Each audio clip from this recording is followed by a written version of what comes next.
Yoga Yoga Yogeshwaraya Bhuta Bhuta Bhuteshwaraya Kala Kala Kaleshwaraya Shiva Shiva Sarveshwaraya Shambho Shambho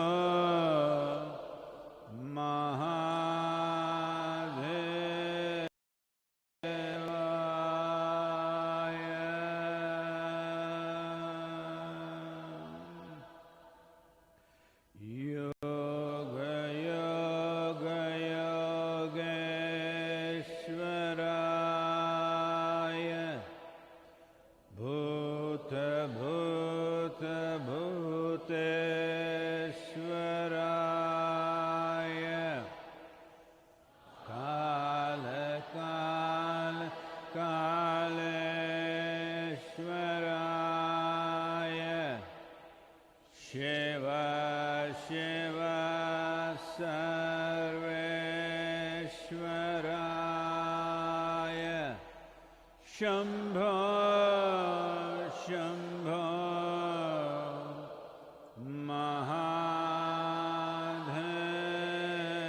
Mahadevaya Yoga Yoga Yogeshwaraya Bhuta Bhuteshwaraya Kala Kala Kaleshwaraya Shiva Shiva Sarveshwaraya Shambho Shambho Mahadevaya.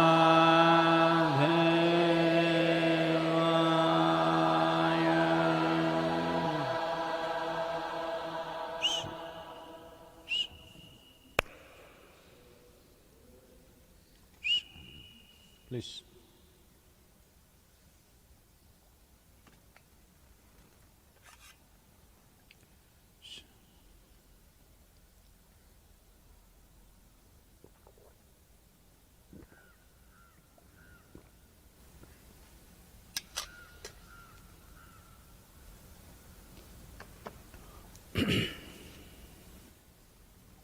Namaskaram, wherever you are.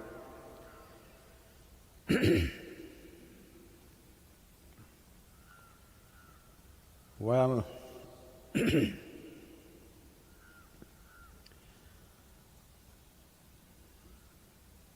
as all of you should already know that the numbers of infected people in India has largely remained in control for the population that we are. 735 is not a very bad number, but there is a bit of a lacuna in that, because confirmed cases means they went into testing about a week ago. So it takes 6 to 7 days for it to be confirmed. So it could be little more than that, but compared to many other countries, it's very much in control. I think we went into the lockdown at inappropriate time before it became community spreading. Still, wherever these confirmed cases are, we are able to trace down from where it came. Most of them have travelled abroad and come. But in many other nations, unfortunately, it is just going crazy. Well, even the Prime Minister of United Kingdom is confirmed with coronavirus right now. Prince Charles is confirmed. So across the island it is spreading. New York City is over 10,000 people. So in United States there is partial lockdowns, I think. They have an advantage of space, which UK may not have. Spain, deaths are going over 2,300. Italy is still doing the same.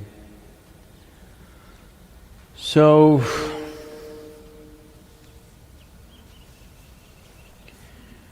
this is a situation, but we also know that a whole lot of people will recover. But the problem will be that in a given society or a nation, if too many people go into infection state, it'll be impossible for any nation to provide necessary medical assistance that they would need. That is when people will start dying in large numbers.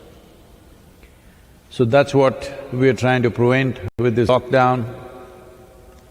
And there are strategies in India that even if they relax it within the state, between the states, the lockdown will continue for a more period of time probably, because they want to break the chain of infection that's happening.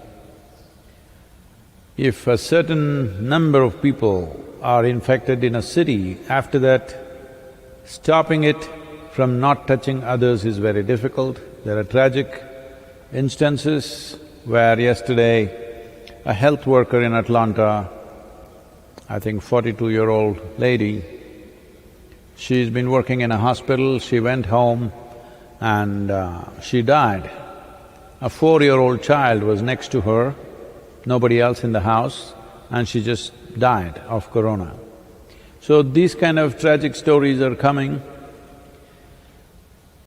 So I want every one of you, in whichever way you can communicate, ensure that everybody maintains physical distance and you should not be the cause of the problem. That much you must take care.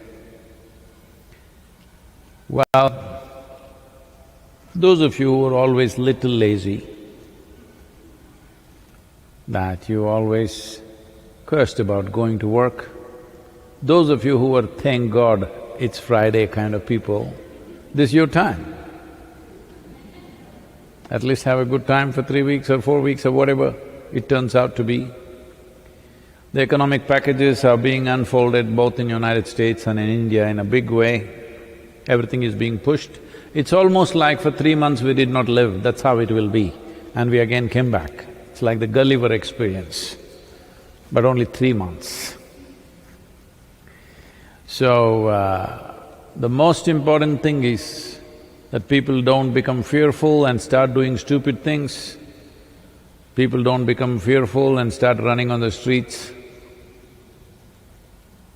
Very important that all of you maintain your physical and mental balance. This is a great time to address ourselves. When I look back and see in the last 3 decades or nearly 4 decades, never, or in my whole life, never I got 3 weeks where I can do something with myself. It never happened. So here I am. So I want you also to make use of this in the best possible manner. 3 weeks is a lot of time.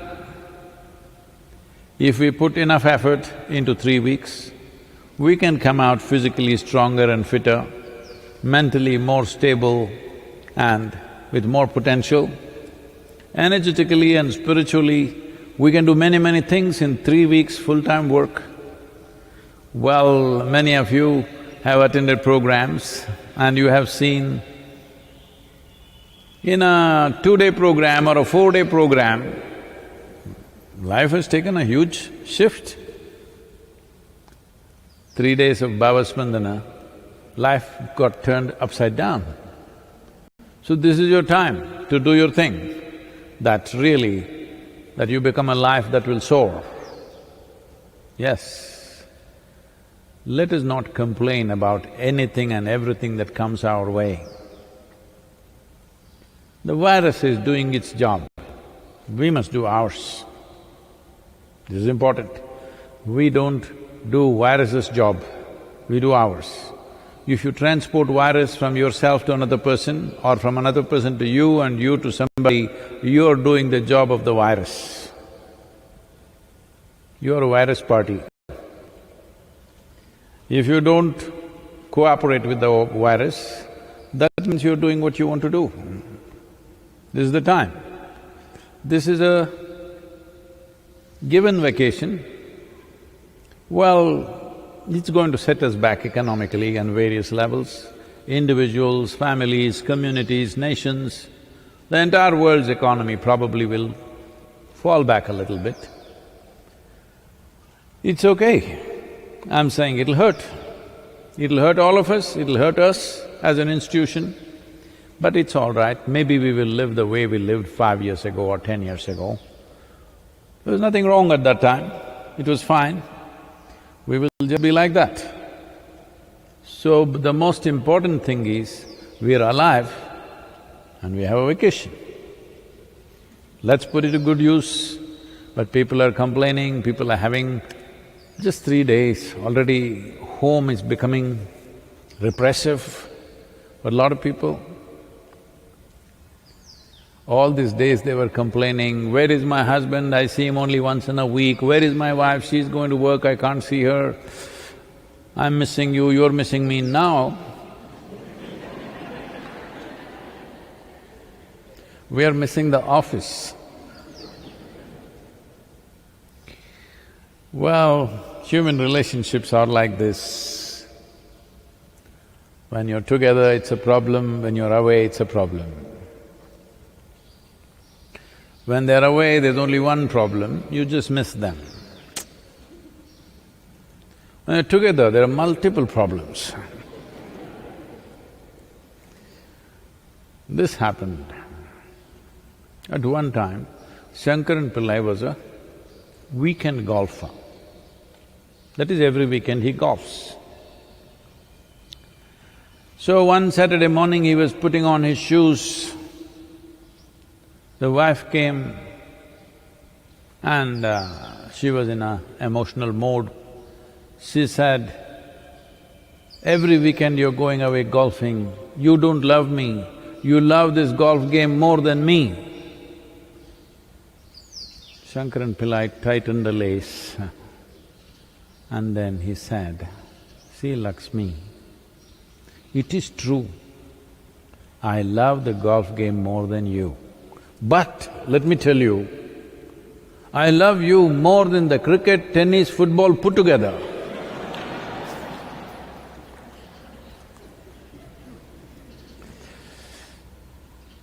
So, it's time. It's time we address who we are, what are we made of, what is our limitation. It's time to address that. So this is a good time for that. Let's not fool ourselves, fanciful ideas that you picked up in romantic novels and movies and stuff. It's time we address who we are. We got issues. If we got issues, we must face them. We think the issue is somebody else.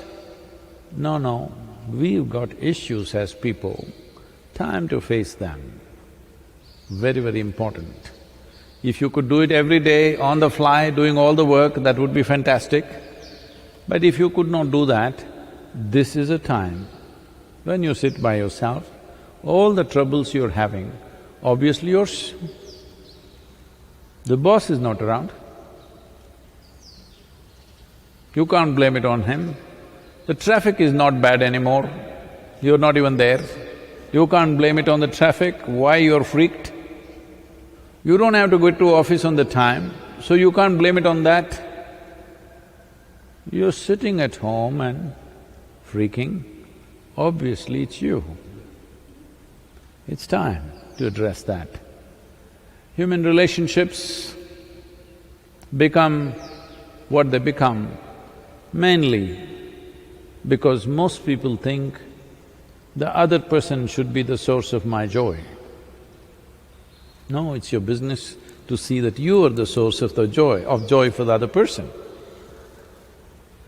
Everybody is always wanting to meet that wonderful person who doesn't exist.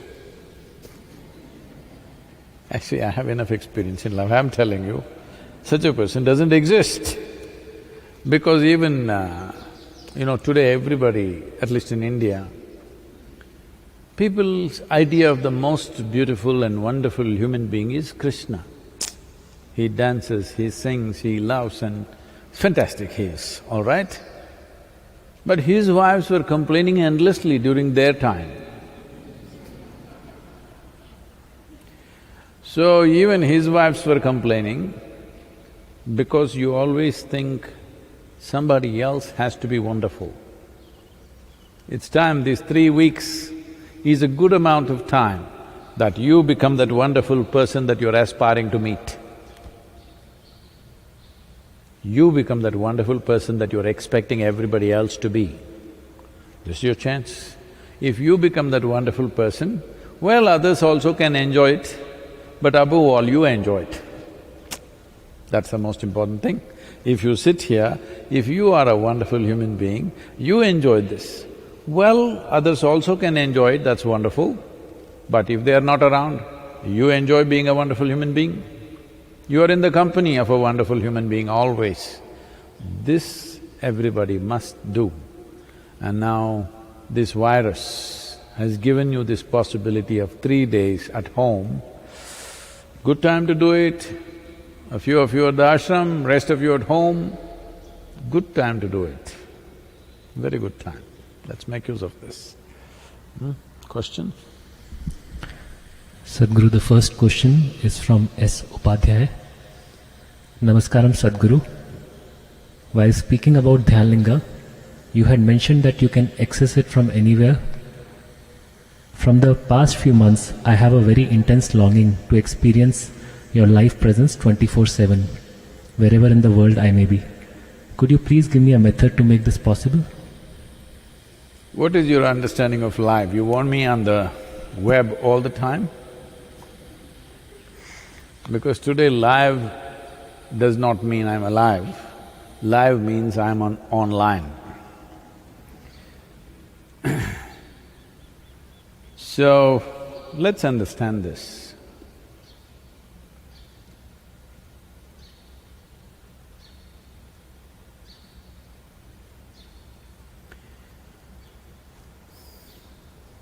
What you think you are right now is, this is me. Well, we have done enough of this talk with you, enough processes with you, that what you consider as your body is an accumulation. So it's yours, cannot be you. Other thing is, what all mess that's happening in your head, you think it's me, the content of the mind. Well, that is also an accumulation, that is also yours, because nobody else wants to have it. So, it's yours, but it's not you. So what you consider or what you do not know as myself, but you know you exist, but you do not know what is the nature of your existence. So the whole idea of spiritual process and the tools that are established to manifest this or bring this experience into people's lives, all the tools, whether it is Dhyanlinga or Yogeshwara or myself, this is a tool, this is not a person. The tool is that something beyond physical is happening around them all the time. Physicality, the basis of physicality is a defined boundary. Without a defined boundary, there is no physical nature. So once something beyond physicality is happening, there is no such thing as boundary. There is no such thing as here and there. Physical can only be either here or there. That which is not physical is neither here nor there, or it is both here and there. Well, this may sound little out of reach for you, but normally for most human beings, I would say over 90% of the human beings, they can pay attention to something, absolutely, only if they're emotionally involved with it. Very few human beings have a mind which can give them absolute involvement without any emotional involvement. That takes a lot of work. To have a mind that you can stay focused on something absolutely without emotionally being involved with it. But I would say for 90% of the people, they need emotional support to pay attention to something absolutely. This is the reason only those people who you think are in the ambit of your love, you pay attention to them. Those who are not, you ignore. You cannot pay attention to them. So because of this, spiritual process always mixes up a very simple aspect. To bring focus, we talk about devotion, emotion, all this stuff. Is it really needed? No. If you could simply, absolutely be, you don't need any emotion, you don't need any devotion. Just sitting here, dry as a stick, you can still reverberate with the energies of this universe. But that is a very small number of people. Others need some kind of… something has to tug them in their heart, otherwise they will not look in that direction. They will look for a few seconds and they'll be here, there, everywhere. Only where they're emotionally involved, they're able to keep a steady focus towards that. Whatever emotionally matters to you becomes the focus of your mind. So it's a wonderful tool that way. So because of that, we brought emotion into the system. Once we brought emotion, you know emotion, it's like that. Because it's like that, channelizing that is a huge challenge and unnecessarily it looks complicated because each person starts interpreting it in their own way because each person's emotion is unique in its own way. So do not get trapped in all those things. Do not worry about what somebody else is doing, how it happens to somebody else.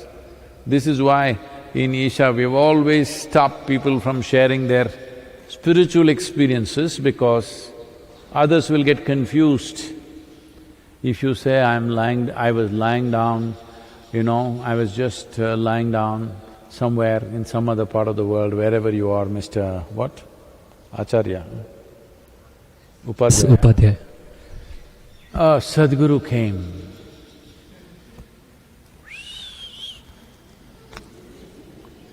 And so much trouble for me, because all kinds of people now will start saying, Sadhguru came and did this, Sadhguru came and did that. Usually it starts with good things. Then after some time, every nonsense that they do, Sadhguru. Right now it's happening to God. Fortunately, he is not here, so it's okay, you can blame him for any damn thing, but you can't access him, so I'm saying at least you cannot punish him, so it's okay. For everything, all the nonsense that happens, I think God wills like this. That's why I'm doing all this idiotic stuff. Now once this thing gets focused on a living person like me, too much trouble. Well, can we make the presence be available wherever you are? Of course, otherwise what's the point? Then it'll be just talking spirituality.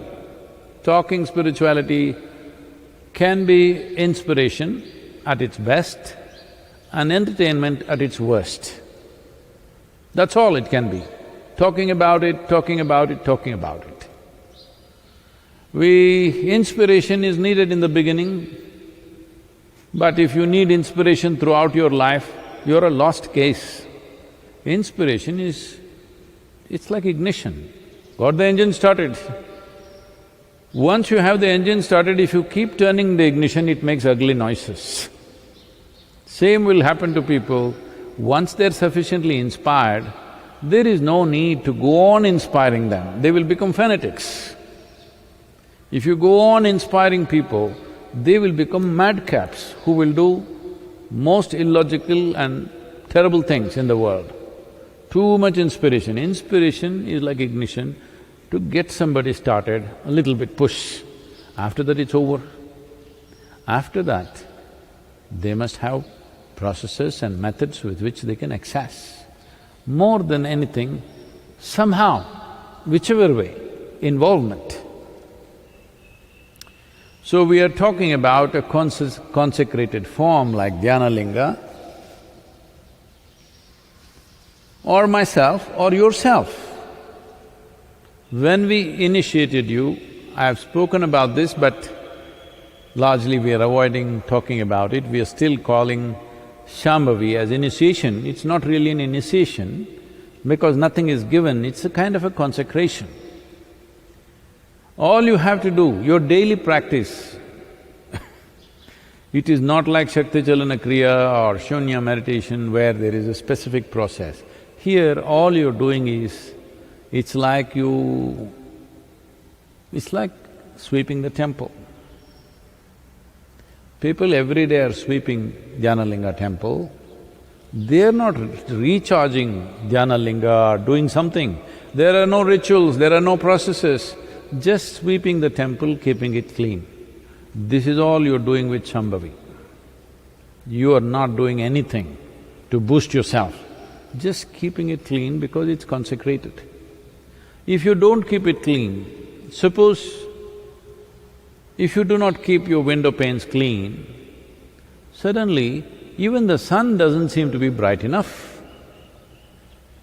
Even the sun is not bright enough because your window panes are not clean. Or you got a cataract, suddenly even the sun is not bright enough. This can easily happen. So all you have to do is keep it clean. Sadhguru, I'm doing my practice once a day. I'm just being mean, just like that, it's a holiday.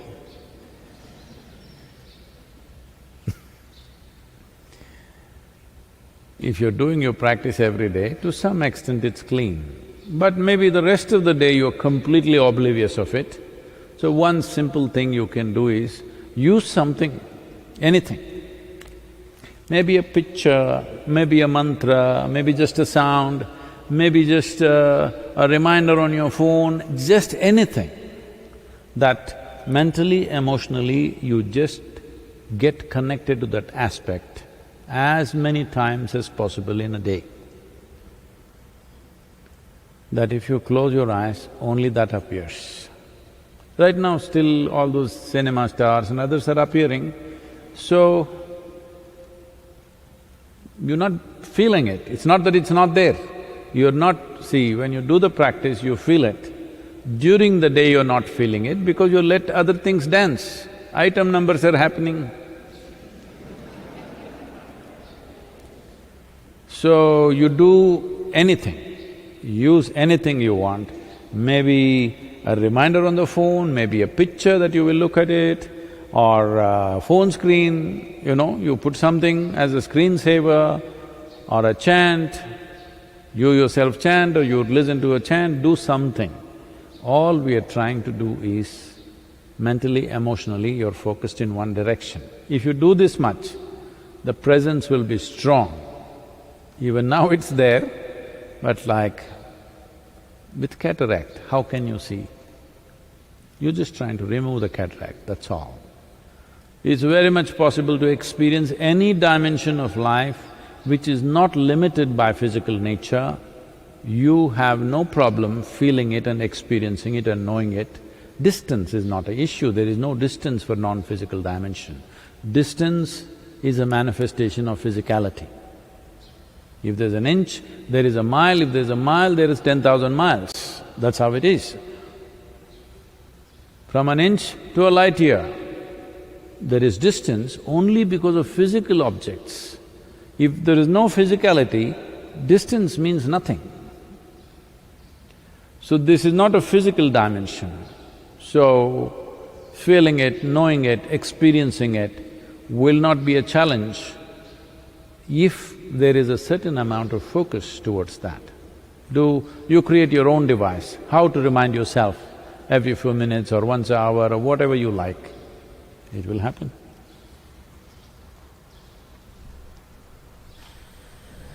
Sadhguru, the next question is from Sonia. Namaskaram Guruji. I am from Berlin. With increased silence outside, inside noises are becoming very noisy. Could you shed some light on inner vibrations and the inner sound? Whoa! In Berlin? Usually people don't call me Guruji because Guruji is a honorific. I'm very embarrassed with such things. Sadhguru is a description. Just like saying an orthopedic or an ophthalmologist or a gynec or a neurologist, just like that, Sadhguru is just a description. I don't mind the description because it says an uneducated guru, nobody comes and confronts me with scriptures because they know anyway I don't know it. Just to ensure that we don't spend time trying to debate, discuss something that we have no clue about and we have never bothered about. But Guruji is a honorific. Don't do that to me. I've lived in a certain way, in the sense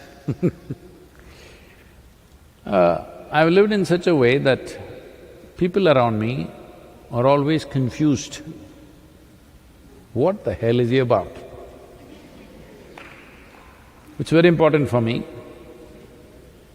because if they make any conclusions, then it's very hard to work with them. Confusion means at least you realize you don't know, which is good. If somebody comes to know by a very deep experience, that is fine with me. That's another state. But drawing nice conclusions about somebody is not necessary, drawing bad conclusions about somebody is not necessary. So all honorifics come from this, that people draw positive conclusions about somebody. The value of who I am is only when you simply look at me without any conclusions, you will see, you will be so thoroughly confused. You've not paid enough attention to me because most of the time you're seeing me sitting here in a satsang or this kind of situation, so you have not seen me in various situations. If you see me in various situations, you will be thoroughly confused, which is a very good thing. That means you are unable to draw a conclusion, because conclusion is death. Conclusion means no more possibility. If you draw a conclusion about me, unknowingly, as a seeker, you will draw a conclusion about yourself. That means seeking is over. Once you draw a conclusion, where is the seeking? You calling yourself a seeker is absolutely meaningless. About the vibrations in Berlin, well, outside vibrations have stopped, is that what she's saying? Oh, the automobiles are not thundering around. Well, I also like to drive and ride, but it's all right. Maybe every year, we should think about this really as a world, as a generation. Every year, 3 weeks, no automobiles on the road, everybody stays home. Hello? What's the problem? Nothing will happen. Everybody at once, turn off every damn thing in the world, like school children break for their vacation, all human beings take a break, oh, every other creature on the planet will celebrate. So if all the machines in Berlin have come to a standstill, the German automobiles are not thundering around, so now, am I understanding the question? She's saying, how to manage interiority or what about the inner vibrations? What is that? Could you shed some light on the inner vibrations and the inner sound, given that outside has become quiet, but the inner has become more noisy? Oh. Inner or interiority has not become noisy, it's never been noisy, there is no such thing as noise in that region. It is just that because you are not busy, you're getting preoccupied. Most people normally think they are busy, but if you look at their lives, 60% of the time they're just preoccupied with something. This is like chewing the cud, you know. What happened yesterday, you're still chewing. This facility is not there in your body. Cows, goats, sheep, they all have this facility that they can eat today and after a few hours they can bring it back and chew the cud. Such a facility was not given to you in your body, so you have created one in your mind. This is an evolutionary problem. You're not willing to come out of the four-legged state that you want to chew yesterday's cud.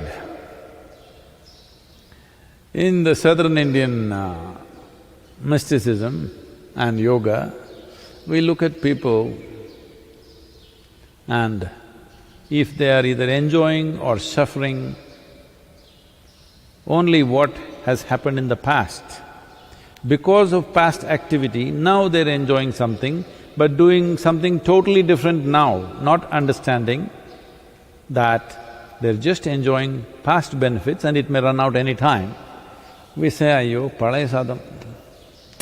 Palaya sadam means old rice, that means this is old food. Enjoying old food. What we ate yesterday, right now it is still, in terms of energy and strength, is still working in our body. Similarly, what we did yesterday or 10 years ago or a lifetime ago, maybe still we are benefiting from it. But if you're not doing something right now to enhance this will run out. Old food will rot after some time. What was very wonderful will become very nasty after some time. A whole lot of so-called successful people in the world go through this at different stages in their life, that they will be enjoying the results and karmas of the past. And they think everything is fantastic, they live wantonly now. One day suddenly it hits them, not necessarily from outside, most of the time it's from within. Their own psychological structure, their own body goes into such a relapse, they can't believe that this happened to them. This is because you're living on old food. It's important you cook fresh food every day, it's very important. This is why present karma is very important. I want you to understand, there is no noise in your interiority. There is no vibration in your interiority, there is no sound in your interiority. It is all in your head. This is because you're chewing the old cud. Now, if you are busy with some activity, you would forget some of the things that are happening in your head today. But once your hands are not engaged, then you see this will go on. So what should I do? Well, we have taught you many ways, you don't try to stop it because you cannot stop it. The only way is you can distance yourself from it. Well, there are many methods to distance yourself. If you're doing Shambhavi or Shunya, definitely there's a powerful process. Otherwise, you can do Isha Kriya. If you don't know any of these things right now, the simple thing is just this. You have to just look at yourself and see. You're a tiny little creature in this vast existence, we don't know where it begins, where it ends. On this little mud ball of a planet, you sit here and you think you're the center of the universe, it's a stupid idea. Everything is from this basis that you think you are the center of the universe. It's a very stupid idea. From this stupid idea, many stupid ideas have come, which is socially considered intelligence. So you just look at your thoughts in the context of larger cosmos. Now the virus is threatening your life. In the context of your mortality, the things that you think about, the things that you think are important, every one of them is stupid. If you see your mind is, your thought, your emotion is utterly stupid, naturally you will create distance. The problem is you think it is smart, and now when it troubles you, you want it little away. No, whatever you think it is smart will sit on your shoulder like a badge. It will not go. It will not leave you. The moment you think you are smart, your thoughts cannot leave you. You cannot close your eyes and sit if you're a very smart guy. Just know this. When you know you're a bloody fool, you can close your eyes and sit. In terms of life, in terms of existence, you really nothing, okay? Socially you may be something, among fools, fools will shine. That doesn't mean anything. As a life, tomorrow this silly little virus can knock you off. Yes, you or me, I'm saying. It can just knock us off. So whatever great smart things we are thinking doesn't mean a damn thing. If you understand this, naturally there will be a distance between you and your thought process.